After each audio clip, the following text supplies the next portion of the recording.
Auzubillahiminash-shaytanir-rajim. Bismillahir-rahmanir-rahim. Alhamdulillahi rabbil alamin, bari'il khalaiqi ajma'in. Alhamdu li ahlihi was-salatu ala ahlihi. As-salatu was-salamu ala sayyidil anbiya'i wal-mursalin, al-rabdil mu'ayyad, al-rasulina al-musaddad, المصطفى الأمجد الحبيب الأحمد النبي الأمي المكي المدني السراج المنير الكوكب الدري صاحب الوقار والسكينة المدفون بأرض مدينة سيدنا ونبينا وشفيع ذنوبنا وطبيب قلوبنا وحبيب نفوسنا ومولانا أبي القاسم محمد المصطفى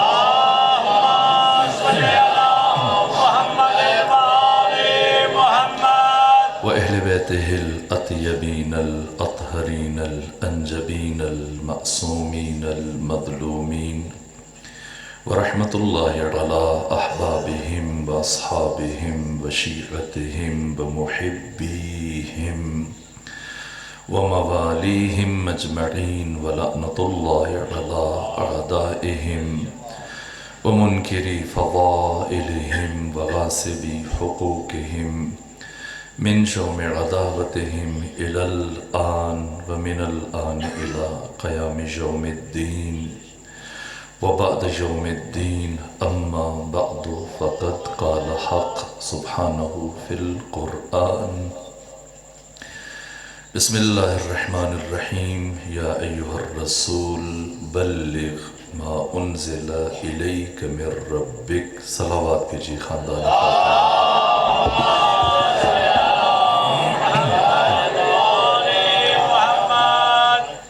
شب شہادت امام الانبیاء سید المرسلین وجود مبارک ختمی مرتبت اور شب شہادت امام حسن مجتبی معصومین کی بارگاہ میں خود سیدہ زہرا سلام اللہ علیہ کی خدمت میں امام زمانہ کی بارگاہ میں اور آپ تمام مومنین کو تعزیت پیش کرتا ہوں۔ میرے عزیز و موسم کی برہمی کا لحاظ رکھتے ہوئے میں کوشش کروں گا کہ محدود اور مختصر گفتگو کروں، لیکن کم سے کم ان چند لمحوں میں مل کر یہ سمجھنے کی کوشش کریں گے کہ آخر کیا راز ہے کہ امام الانبیاء سید الرسل وجود مبارک ختمی مرتبت جو بشر کو پستیوں سے اٹھا کے بلندی تک اور اوج و عروج اور کمال تک لے کر گئے، معلم انسانیت، معلم بشریت، جن سے متعلق قرآن فرما رہے کہ لقد من اللہ علی المومنین، اللہ نے مومنوں پر سب سے بڑا احسان جو فرمایا وہ ان کے لیے وجود مبارک پیغمبر گرامی اسلام کو نبی اور رسول بنا کر بھیجا۔ اور امیر المومنین نہج البلاغہ میں فرماتے کہ اللہ نے انسانوں پر تاریخ انسانی میں جو سب سے بڑا احسان فرمایا وہ انسانوں کی ہدایت کے لیے اپنے محبوب محمد مصطفیٰ کو ہادی بنا کر بھیجا ہے۔ تو آخر کیا راز ہے کہ وہ ذات جس نے لوگوں کو کلمہ پڑھایا، جس نے لوگوں کو دین سکھایا، جس نے لوگوں کو حیوانیت سے نکال کر نصاب انسانیت سمجھایا، آج کی شب اسی رسول اسلام کی شب شہادت ہے۔ یہ کتنا بڑا دکھ ہے، کتنا بڑا المیہ ہے، مقام گریہ ہے اور مقام غم ہے کہ پیغمبر گرامی اسلام اپنی طبعی موت سے دنیا سے تشریف نہیں لے کے گئے۔ عام طور پر اس حقیقت کو اس طرح بیان نہیں کیا جاتا، لیکن ہماری معتبر تواریخ میں نے خود تتبع، تفحص، چھان پھٹک کے بعد اور مسلسل تحقیق اور جستجو کے بعد جو پڑھا مختلف تاریخ میں، ان کا لب لباب یہی ہے کہ ختمی مرتبت جس طرح ہمارے اکثر ائمہ معصومین زہر سے شہید کیے گئے، اسی طرح سے پدر بزرگوار جناب سیدہ طاہرہ زہر کے اثر سے دنیا سے گئے۔ آخر راز کیا ہے؟ وجہ شہادت ختمی مرتبت کیا ہے؟ ایسا کیا ہوا کہ امت نے اپنے ہی محسن کو اپنے راستے سے ہٹا دیا؟ وہ صائبان، وہ شجر سایہ دار، وہ رحمتوں کا آسمان، رحمت للعالمین، وہ سراپا رحمت، کون سی چیز وجہ بنی؟ جب میں نے اس سلسلے میں پڑھا، غور و فکر کیا، سب سے بڑا راز خود پیغمبر گرامی اسلام کے ساتھ دشمنی کا اور آپ کی مخالفت کا، جس کی وجہ سے آپ کو قلم دوات نہیں دیا گیا، جس کی وجہ سے آپ کو ہذیان کے طعنے دیے گئے، جس کی وجہ سے آپ کی دوائی میں تبدیلی کی گئی، جس کی وجہ سے آپ کے سامنے آوازوں کو بلند کیا گیا، جس کی وجہ سے آپ سے متعلق یہ بدترین جملہ کہا گیا کہ ان الرجل لیہجر، یہ مرد نعوذ باللہ ہذیان رکھ رہا ہے۔ وہ کون سی چیز ہے؟ وہ کون سی وجہ ہے؟ اساسی ترین وجہ رحلت رسول کی، شہادت رسول کی خود پیغام ولایت ہے، اعلان ولایت ہے، پیغام غدیر ہے۔ میں اس زاویے سے غدیر کے باقی پہلوؤں کو نظر انداز کر رہا ہوں، ورنہ اگر غدیر کو بیان کیا جائے کئی گھنٹے کم پڑ جائیں، لیکن میں صرف وہ پہلو، آپ دیکھیے پیغمبر گرامی اسلام نے جب 40 سال کی عمر میں رسالت کا اعلان کیا اور پھر برابر 13 سال مکہ میں دین کی تبلیغ کی، اس کے بعد آپ کو ہجرت پر مجبور کیا گیا اور 10 سال برابر مدینہ میں آپ نے اسلامی فلاحی ریاست قائم کی، دین کی تبلیغ کی، اور اب پیغمبر کی زندگی سے کچھ دن باقی ہیں اور اسلام کے اکثر مسائل، اکثر حقائق، اکثر معارف شاید 99% سے زیادہ پیغمبر بیان کر چکے ہیں۔ اس کے باوجود اب پیغمبر 10 ہجری ماہ ذیقعد کی پہلی تاریخ ہے، رات کا وقت، ختمی مرتبت اپنی زوجہ کے حجرے میں نماز تہجد پڑھ رہے ہیں کہ اسی اثناء میں جبرائیل امین حالت نماز میں قلب مصطفیٰ پر نازل ہوا۔ آپ کی خدمت میں حاضر ہونے کے بعد سلام کیا اور سلام کرنے کے بعد کہا یا رسول اللہ، میں پروردگار کی طرف سے ایک انتہائی اہم ترین پیغام لے کے آیا آپ کے لیے۔ پیغمبر نے فرمایا بتاؤ جبرائیل کیا بات ہے؟ کہ یا رسول اللہ، اللہ نے مجھے یہ حکم دیا کہ یہ پیغام آپ کو خلوت میں دیا جائے، تنہائی میں دیا جائے، آپ حجرے سے باہر تشریف لائیں، گھر کے صحن میں آ جائیے تاکہ میں یہ آیات آپ کو منتقل کروں۔ پیغمبر اپنی زوجہ کے حجرے سے گھر کے صحن میں تشریف لائے اور جبرائیل نے یہ آیات ختمی مرتبت کو منتقل کی، جن میں اللہ یہ فرما رہا ہے یا ایھا الرسول، وہ اللہ جو کبھی پیغمبر گرامی اسلام کو طٰہٰ کہتا ہے، کبھی یاسین کہتا ہے، کبھی مزمل کہتا ہے، کبھی مدثر کہتا ہے، کبھی فرماتا ہے حسین زلفوں والے، کبھی فرماتا ہے کمبل کے اوڑھنے والے، کبھی فرماتا ہے کملی کے اوڑھنے والے، لیکن آج نہ نام سے خطاب کیا، نہ لقب سے خطاب کیا، براہ راست عہدے اور منصب سے خطاب کیا۔ فرمایا یا ایھا الرسول۔ اب یہاں سے خود تیور دیکھ کر انسان کو اندازہ ہوتا ہے کہ پیغام کس نوعیت کا ہے۔ یا ایھا الرسول بلغ ما انزل الیک من ربک، اے رسول پہنچا دیجئے وہ جو آپ کے رب کی طرف سے آپ پر نازل کیا گیا۔ اور اس کے بعد وہ تحدید آمیز لہجہ، اتنا سخت لب و لہجہ جو پروردگار نے پورے قرآن میں ایک مرتبہ بھی اپنے نبی کے لیے استعمال نہیں کیا، لیکن یہاں اس آیت میں پروردگار نے فرمایا وَإِن لَمْ تَفْعَلْ، اگر آپ نے یہ کام انجام نہ دیا فَمَا بَلَّغْتَ رِسَالَتَهُ، تو آپ نے اپنی رسالت کا کوئی ایک کام بھی انجام نہ دیا، یعنی آپ کا اس کائنات میں نبی اور رسول بن کر آنا نہ آنے کے برابر ہو جائے گا اگر یہ ایک کام نہ کیا۔ میں دست ادب جوڑ کر امت مصطفی سے یہ سوال کرتا ہوں کہ جب خود امام الانبیاء سید الرسول جن کی نبوت کی شہادت پر ایک ایک نبی کو اللہ نے نبوت عطا کی، اور یہ قرآن فرما رہا ہے جس نبی کے صدقے میں 1,24,000 نبیوں کو نبوت ملی، رسالت ملی، آج اس رسول کی اپنی رسالت داؤ پر ہے اور اللہ نے اس کی رسالت کو موقوف قرار دے دیا ایک حکم کی تبلیغ پر، کہ اگر نبی اس ایک حکم کی تبلیغ نہ کرے تو گویا وہ نبی نہیں ہے۔ تو پھر امت ذرا اپنے بارے میں سوچے اور اپنے گریبان میں جھانک کر بتائے کہ اگر نبی اس ایک بات کی تبلیغ نہ کرے تو وہ نبی نہیں رہتا، اور امت سب کچھ مان کے اسی ایک بات کو چھوڑ دے تو اس امت کا کیا بنے گا؟ جیسے ہی آیت نازل ہوئی میں نے تواریخ میں پڑھا ختمی مرتبت نے آرام کرنا چھوڑ دیا، یہاں تک کہ بہت کم کھانا کھاتے ہیں، مسجد میں بہت کم رکتے ہیں، گھر میں بہت کم۔ صبح نماز فجر مسجد نبوی میں پڑھانے کے بعد پیغمبر ایک صحابی کے دروازے پر جاتے ہیں، دق الباب کرتے ہیں، دستک دیتے ہیں، اور جیسے ہی دروازہ کھلتا ہے صحابی حیران بھی ہے، خوش بھی ہے، خوشگوار حیرت، خوشی کا اظہار کر رہا ہے، حیران بھی ہے کہ پیغمبر گرامی اسلام آج پہلی مرتبہ میرے گھر تشریف لائے، بن بتائے آئے اچانک سے۔ اب صحابی خوش ہے کہ پیغمبر آئے ہیں اور وہ اندر لے کے جانا چاہ رہے ہیں کہ وہ خدمت کرے، یہ سعادت حاصل کرے، لیکن پیغمبر جیسے تاریخ اسد الغابہ، یعقوبی، طبری، ابن خلدون، بہت ساری تواریخ میں یہ جملے موجود ہیں کہ پیغمبر گرامی اسلام اس صحابی کے دروازے پر کھڑے کھڑے بس ایک جملہ کہتے کہ سنو، میری زندگی کے کچھ دن باقی رہ گئے ہیں، کچھ ایام باقی ہیں، اور میں اپنی زندگی کے پہلے اور آخری حج کے لیے مکہ جا رہا ہوں، اور تم پر واجب ہے کہ اس سفر میں میرے ساتھ تم شامل ہو جاؤ اور میرے ساتھ مکہ جاؤ حج کے لیے۔ اور سنو، اگر تم اس سفر میں میرے ساتھ نہ گئے تو تم پر اللہ اور اس کے رسول کی لعنت ہوگی اور تم دشمن خدا و رسول کہلاؤ گے۔ سہرابی صحابی جیسے یہ بات سنتا ہے حیرت سے ٹکٹکی باندھے پیغمبر کی طرف دیکھتا ہے، آخر پیغمبر پہلی بار آئے، کیا کہا؟ یہ کہہ تو پیغمبر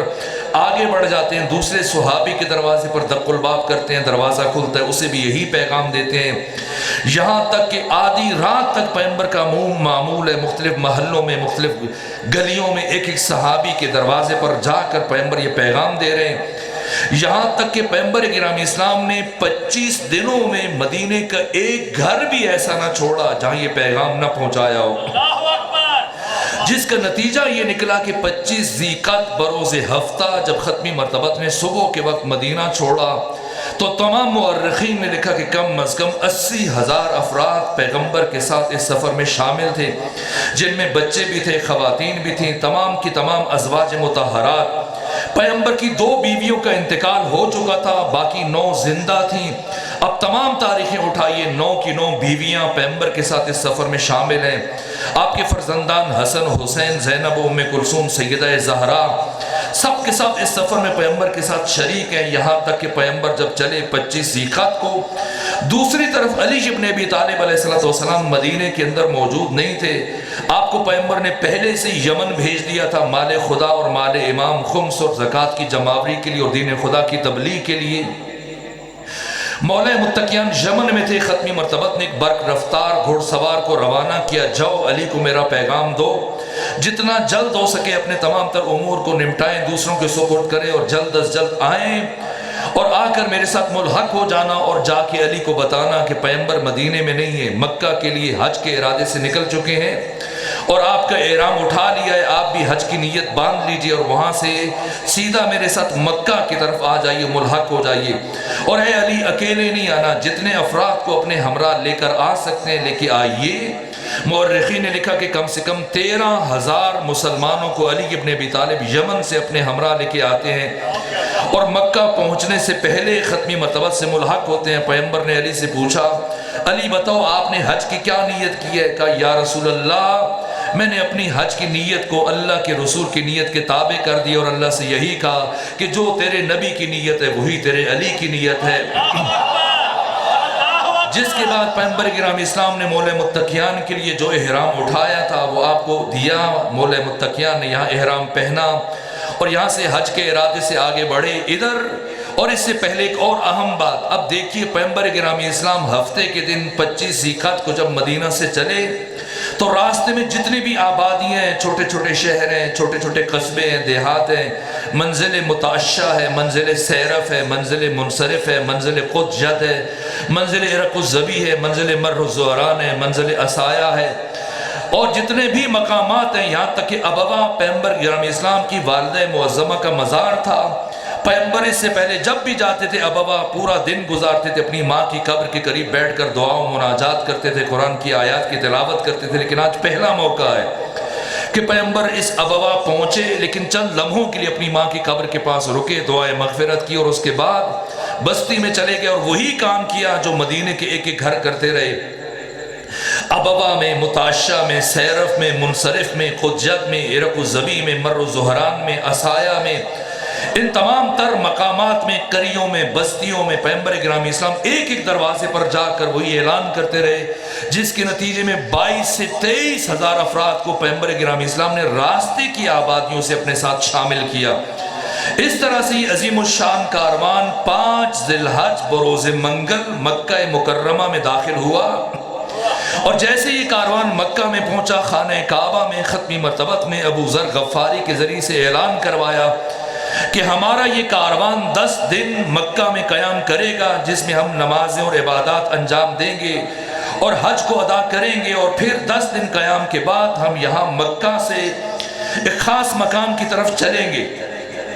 یہاں تک کہ جیسے ہی ختمی مرتبہ نے حج مکمل کیا، 15 ذی الحج کی شام میں پیغمبر نے اعلان کروایا کہ کل صبح ہم مکہ کی سرزمین کو خدا حافظ کہیں گے،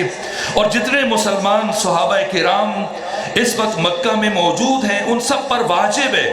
کہ میں ایک خاص مقام کی طرف پہنچ کر اللہ کا انتہائی اہم ترین پیغام پہنچانا چاہتا ہوں۔ جتنے افراد مکہ میں موجود ہیں ان سب پر واجب ہے کہ وہ سب کے سب میرے ساتھ اس سفر میں میرے سہیم اور شریک بن جائیں، اور اس سفر میں میری مشایعت اختیار کریں، اور بالفرض اگر کوئی فرد مکہ سے میرے ہمراہ اس مقام تک نہ گیا تو اس پر اللہ اور اس کے رسول کی لعنت ہوگی، اور وہ دشمن خدا و رسول ہوگا۔ یہ شدت دیکھ کر صحابہ کرام حیران پریشان اپنے خطبہ حج کے موقع پر پیغمبر اس اعلان کو کر دیں، لیکن یہ اللہ کی مشیت ہے اور ختمی مرتبت کا ارادہ ہے کہ حج کے موقع پر اپنے حج کے خطبے کے دوران پیغمبر نے اس اعلان کو نہیں کیا۔ مبادہ مورخ یہ لکھتا اور صحابہ یہ سمجھتے کہ شاید یہ اعلان ختمی مرتبت نے ضمنی طور پر فرما دیا ہے، اصل مسائل یہ تھے، اور خطبہ حج میں ضمناً پیغمبر گرامی اسلام نے یہ اعلان بھی کر دیا نہ، اس لیے مکہ میں اعلان نہیں کیا، خانہ کعبہ میں یہ اعلان نہیں کیا، اور پھر 16 ذی الحج کی صبح میں یہ عظیم الشان کاروان جتنے افراد راستے کی آبادیوں سے پیغمبر کے ساتھ ملحق ہوئے، 23,000 افراد، یمن سے آنے والے 13,000 افراد، مدینہ سے آنے والے 80,000 افراد، جہاں تک کہ وہ مسلمان جنہوں نے اپنا اسلام چھپا رکھا تھا، جن کا تعلق خود مکہ سے تھا۔ مورخین نے لکھا کہ یہ 5,000 افراد جن کا تعلق مکہ سے تھا یہ بھی مجبور ہوئے کہ اپنے گھر کو چھوڑیں، مکہ کو چھوڑ کر پیغمبر کے ساتھ سفر اختیار کریں، اس مقام پر جائیں۔ اس ترتیب سے 18 ذی الحج کی صبح میں جبکہ سورج طلوع کر چکا تھا، یہ کاروان مقام خم غدیر میں پہنچا۔ یعقوبی نے لکھا، طبری نے لکھا، تاریخ ابن خلدون نے لکھا، ابن عساکر نے تاریخ مدینہ و دمشق میں لکھا ہے، تاریخ البدایہ والنہایہ میں ابن کثیر نے لکھا، کامل نے، ابن اسیر نے کامل میں لکھا، باقی مورخین نے، یہاں تک کہ امام شمس الدین ذہبی نے تاریخ اسلام میں لکھا، یہاں تک کہ صحیح بخاری لکھنے والی شخصیت امام اسماعیل بخاری نے اپنی تاریخ کی کتاب تاریخ الکبیر میں یہ واقعات تحریر کیے کہ پیغمبر گرامی اسلام 18 ذی الحج کی صبح جبکہ سورج طلوع کر چکا تھا، یہاں تک کہ صحیح مسلم میں اس مقام کو بھی بیان کیا گیا۔ آج اکوڑا کھٹک سے الحق کے نام سے ایک رسالہ مجلہ نکلتا ہے، مجھے بہت دکھ ہوتا ہے جس طرح آج کا ملا پہلی مرتبہ 1400 سالوں میں غدیر کی انکار کرنے کے لیے کہا کہ دنیا میں غدیر نامی سرے سے کوئی جگہ ہی نہیں تھی، یہ افسانہ ہے،